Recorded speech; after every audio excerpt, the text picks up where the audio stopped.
Okay, as promised, after our race day here on Sunday, we have the dock at the Fisherman's Marina. We're going to have an introductory look and an invitation to go on our Peregrine here. Let's go up and see if David's on board. Have a quick look on the outside. Ahoy! Ahoy! Permission to come aboard, Skipper. Yes, indeed. We're going to take a little picture on the outside. So this is a C&C 29 Mark 1. Built in 1977. 1977. Now, when you first bought her, she was named something. She was originally called Elsa Craig, Mm-hmm. and she belonged to a member of the Royal Victoria Yacht Club, and she raced out of Victoria and took part in the Southern Straits and various other races, and was considered quite a good boat at that time. She was then sold to a new owner who changed the name to Boxer. and that's when we saw her. And as we have a boxer dog, the name kind of appealed when we were looking for a boat. We were looking for a blue boat, and then the name Boxer, everything just fitted into place. And we liked the spaciousness of the interior of the boat, which compared with the Mark II, it's voluminous, and the Mark II is that like right? a coffin. Oh, The Mark II was developed fairly soon after the Mark I came out, because the Mark I was basically the most unpopular boat that was designed by C&C. They didn't like it. There were a number of ideas that they had, none of which really materialized. mm-hmm. She was a very tender boat, and a lot of boats were altered by C&C with an extra 500 pounds in a shoe at the base of the keel. Those that don't have the shoe are like sailing dinghies. They just flip at the slightest moment, and you need extra crew in order to try and keep her under control. In winds above 15 knots, they are a real handful. Oh, is that right? They just round up, and there's just absolutely nothing you can do to try and keep it under control. And if she heels too far, being 10'5" in the beam, Mm-hmm. then the rudder basically comes out. Ah. And then you have no control. So it was something which we didn't know when we bought the boat. Mm-hmm. When I first started sailing her, I found that she was super tender, and it took me a long time to get used to it. But one overcomes these things. Well, certainly, and you can tell by the races and the pictures earlier today, Peregrine doesn't suffer for being on last place. She's well in front, and the pictures of when she's rounding up around the marks and heading up, she does very well. And for the waters round here, because of the way the hull is very rounded, she actually does very, very, very quick turns. Eh? She is a very good light weather boat. Yeah. And that's probably why she does so well in the harbour, plus a lot of luck, because as we all know, the harbour is just fluky. Yeah. It's a matter of making the right decision at the right time. Well, I'm impressed because the one thing I've always noticed is that you're at the helm by yourself. Yes. About a good 90% of the time. Yes, and there's And no guests. I was wondering if you wouldn't mind just showing us some of the setups that you do for sailing her solo. Yes, indeed. Well, the first thing I did was basically we changed the traveller system, which was very unwieldy before. This is a Lumar traveller, and what I liked about it was the track that it goes into remains flush. A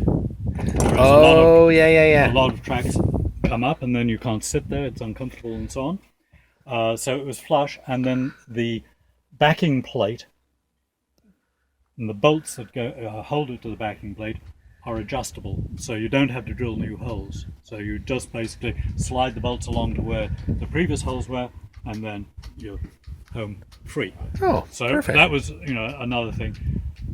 What I started doing was basically looping that up here, so that when I was behind the wheel, I could undo one side and then move it over, complete it, and then put that back. Oh, for gosh sakes. That actually works, but it isn't as efficient as what I end up doing now, which is basically when I'm going to tack, I come forward, move it, cleat it, and then come back and then deal with the Genoa.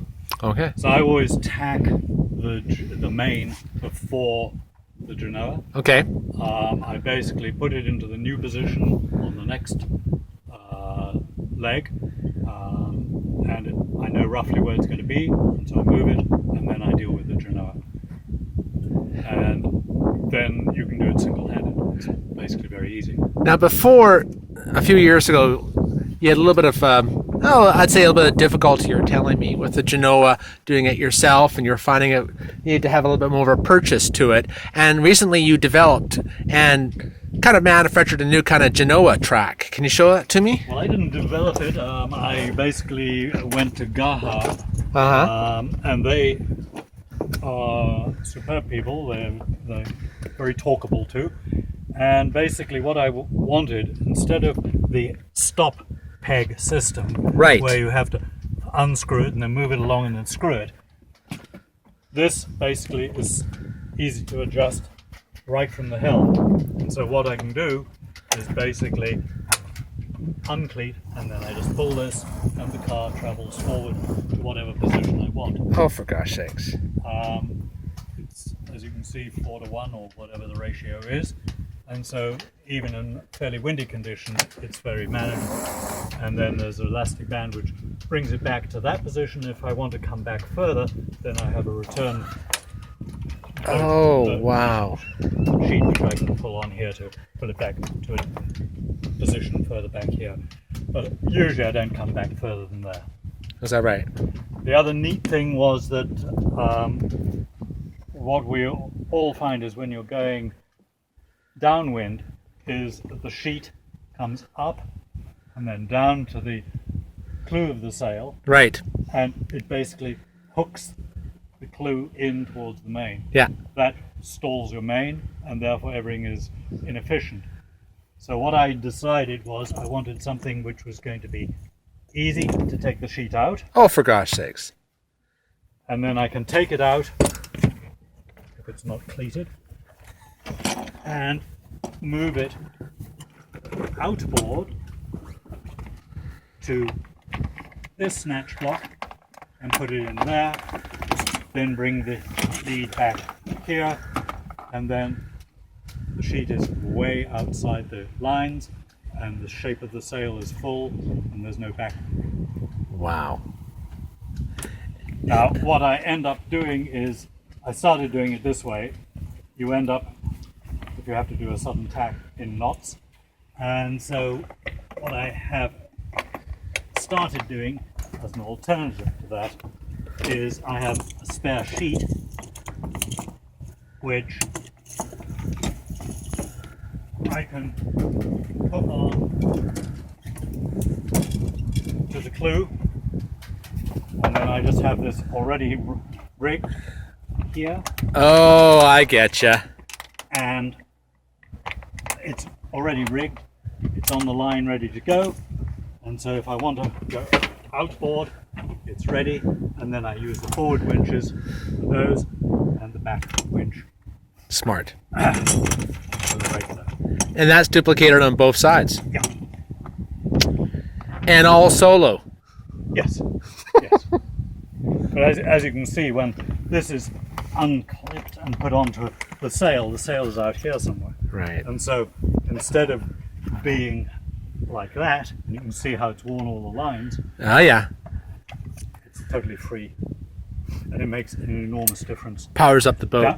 Downwind and also on a broad reach. Wow. And what else in the cockpit? You must have some, a few instruments that you rely upon. I see quite a plethora here. Well, it's just you. Whoops. Gotcha. Okay. There's just a GPS, and basically I have a speed instrument through hull, which, as we all know, they're never 100% accurate depending on tide and current and everything else. And so I look at both of them all the time. And I monitor the GPS speed all the way through a race. Every adjustment I make to a sail, I make sure that there hasn't been a negative impact. Right. So there's GPS, this is the wind instruments, which does the apparent wind and the true wind, which I can't demonstrate because we're not moving. But basically by pressing that, it'll then change and show you what the true wind is. If you're so interested, the apparent wind to me is far more important. There are any number of things. There's velocity made good, and there's a whole heap of informations that one can get, none of which I basically use on a day-to-day basis. There's a timer which I use as a backup timer.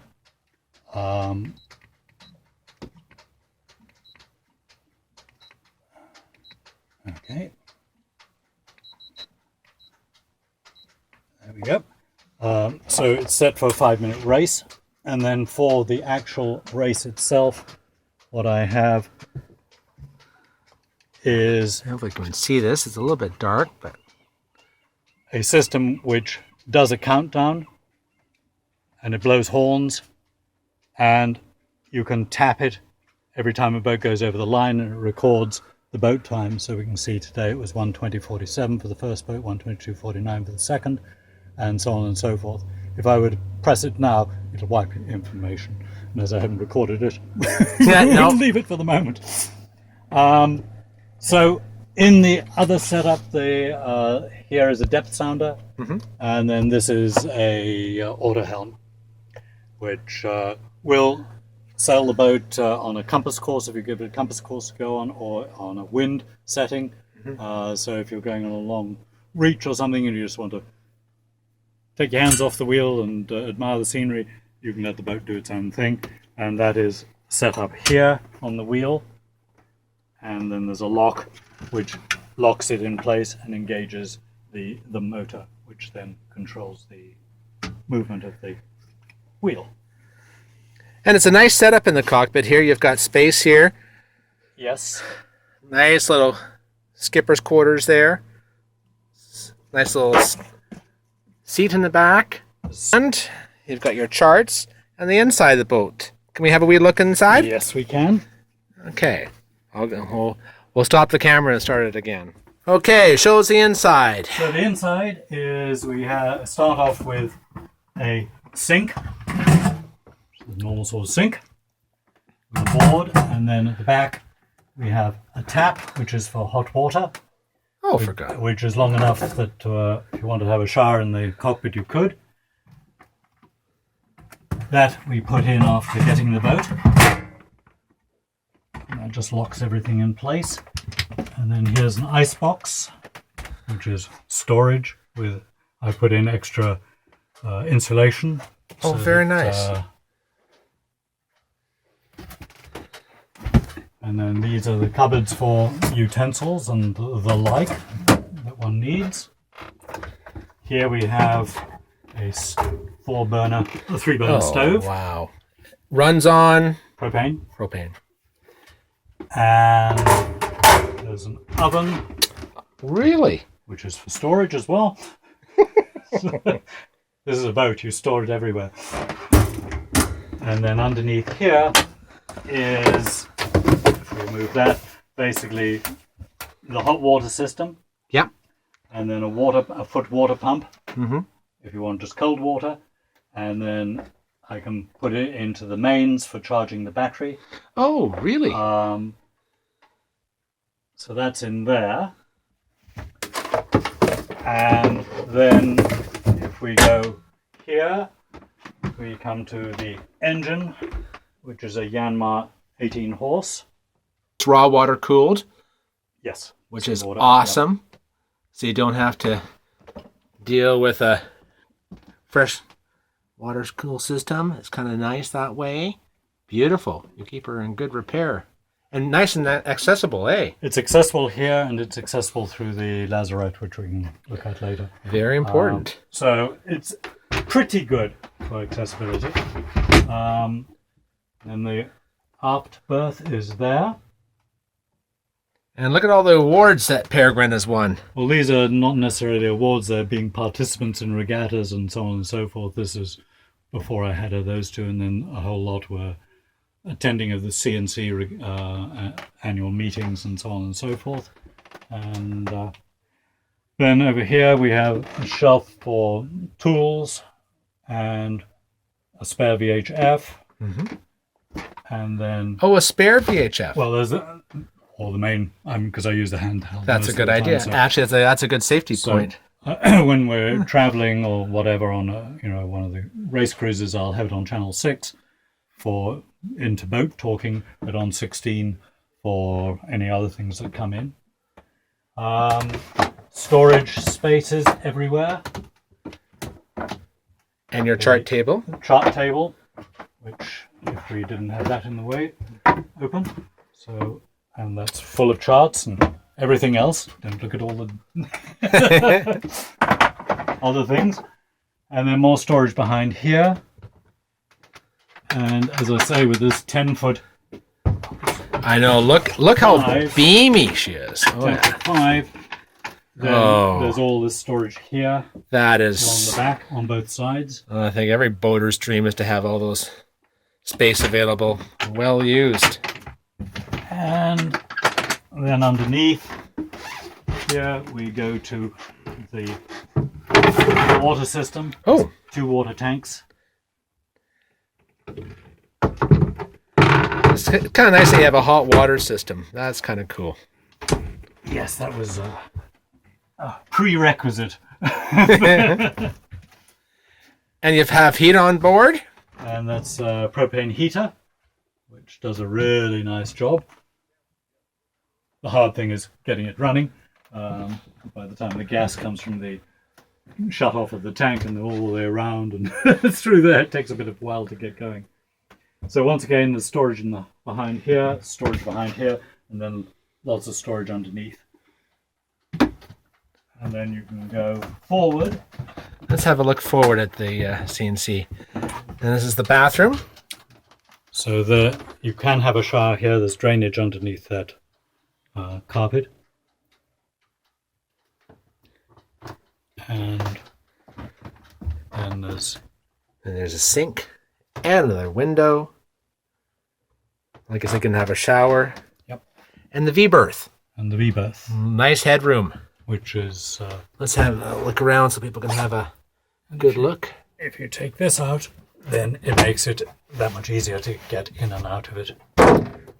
Oh, right. Because then there's a little step there.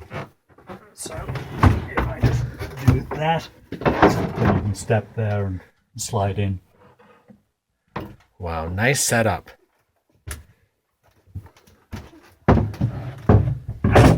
The extraordinary thing in this boat is that all of the materials are the original. Really? Yeah. Which is absolutely extraordinary when one considers the boat was in charter for a while as well. Oh, really? Yeah. I've always liked the fact that CNCs have these handles. Yes. Properly placed right on the ceiling. So wherever you can walk around. Yeah. And then I changed over last winter all the lights to LED. Oh, really? So well, that will help with the battery. That just hardly draws anything at all. It's absolutely fantastic. Whereas before we were always worried. What a nice setup. Well, thank you very much for showing us the inside. Okay, my Here's the inside of your lazarette, the one on starboard. Then it's got complete access to the engine, you were saying? Oh, yeah. Yes. Once you move everything and climb down inside, that board comes out, and then you have total access. Everything nicely, neatly stored. Relatively nicely. Well, she's got a beautiful setup, David. Just gorgeous. And then the other thing that we did when we bought the boat is we decided we wanted to have new canvas because the canvas was very tacky and poorly done. And so part of the new canvassing was the ability to put in a connector between the Dodger and the Bimini. Oh, let's go outside and have a look at this. So this protective piece comes off, and then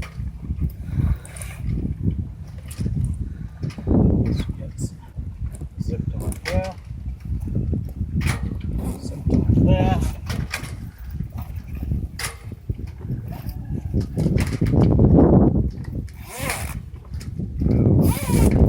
Gotcha. 2 seconds.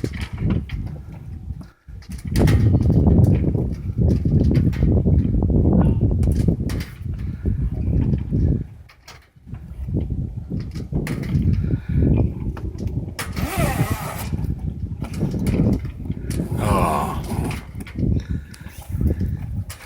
Likewise on the other side. Lots of shade from the sun So and our inclement weather. when one's wanting to eventually anchor or tie up whatever, then you have this nice shaded area. Oh, wow. Well, there we have it. There's some of the details of Peregrine. Why she sails so well in the water, does well in races. And I think the skipper has got his hands full of the boat, but he's got it well managed. Beautiful setup. Thank you once again very much.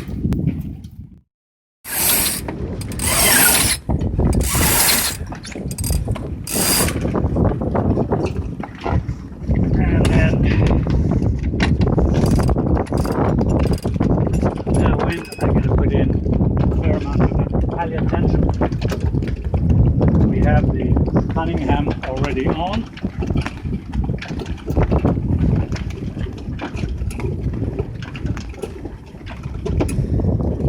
Right, so we'll take the topping lift off.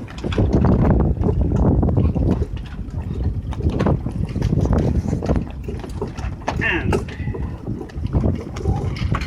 center the traveller.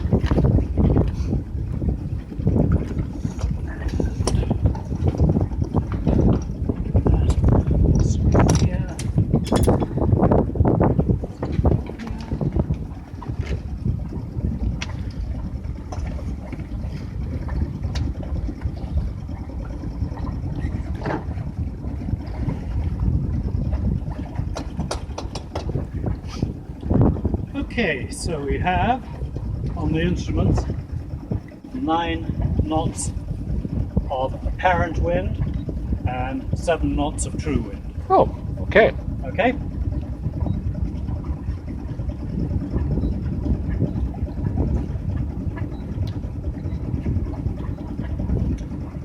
Okay, so we'll unfurl the Genoa.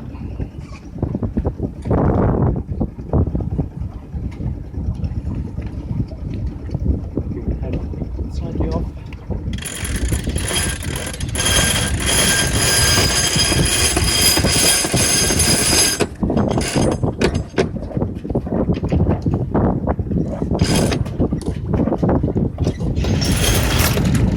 Whoosh. There we are. Okay, so we need to trim. Okay, I'm going to move the traveller up because that gives better pointing. Teeny bit of Cunningham on. Telltales are roughly flying, now they're flying. Telltales are flying on the Genoa. Ourselves into neutral.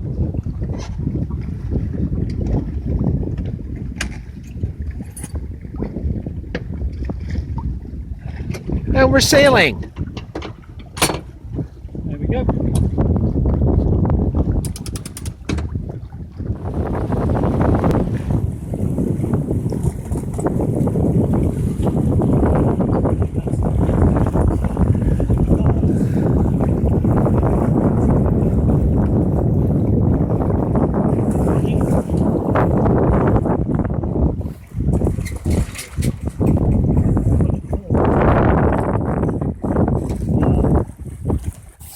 Almost front of the sail. Slot.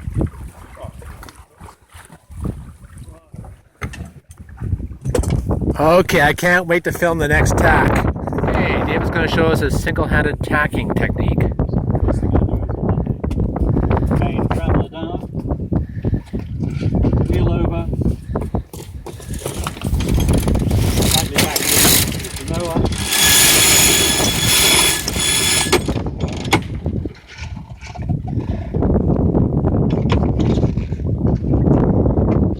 Entering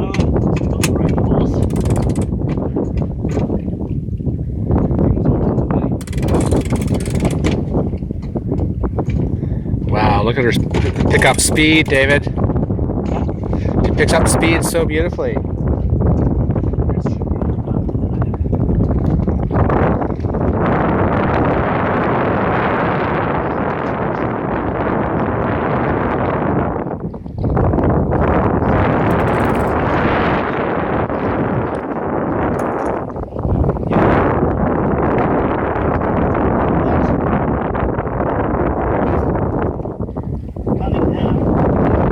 Use the Cunningham a lot. Especially with these sails because they're old and they stretch. So that was a typical tack. Very, very cool.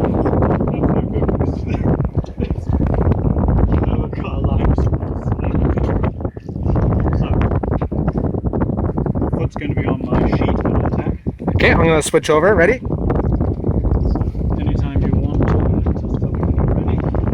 We're ready.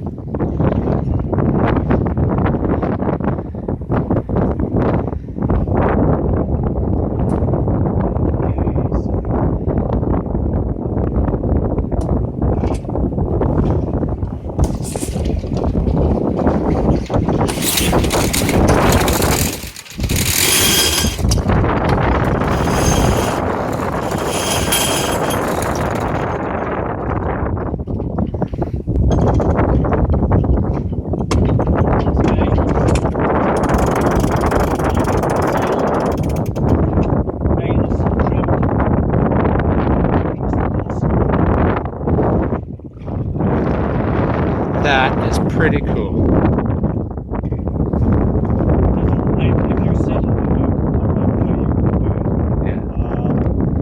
I never use my boom bang because it's inaccessible. I have to go forward to the mast.